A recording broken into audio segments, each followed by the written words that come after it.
Hi friends, good morning. இன்றைக்கி பார்த்தீங்கன்னா எறா குழம்பு எப்படி பண்ணுறது சொல்லுறது நம்ம பார்க்க போகிறோம். வாங்க.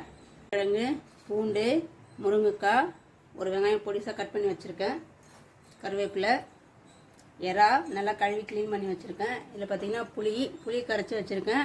புளி மட்டும் இல்லைங்க, எல்லாமே இதில் சேர்த்துருக்கேன். மிளகாய்த்தூள் சேர்த்துருக்கேன், மஞ்சள்தூள், பெருங்காயத்தூள், தக்காளி, ஒரு சின்ன வெங்காயம் சேர்த்துட்டு நல்லா மிக்ஸ் பண்ணி புளியை கரைச்சி வச்சுருக்கேன்.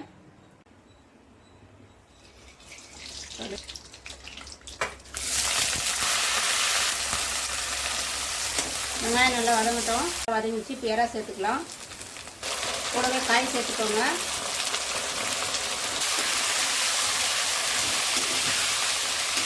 காய் எறெல்லாம் நல்லா வதங்கிடுச்சு. இப்போ கரைச்சி வச்சுக்கிற குழம்பு ஊற்றிக்கலாம்.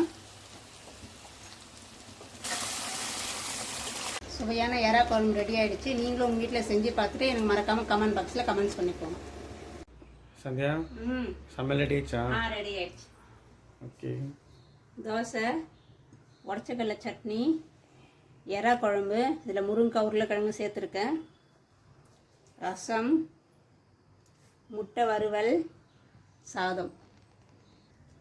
எறா குழம்பு எப்படி செய்யறதுன்னு சொல்லி நிறைய பேர் கேட்டிருக்கீங்க. வீடியோ போட்டிருக்கேன், போய் பாருங்கள்.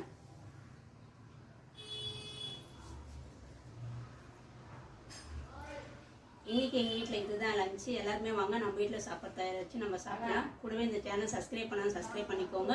மறக்காமல் பெல்க்கான கிளிக் பண்ணிக்கோங்க. பாய்.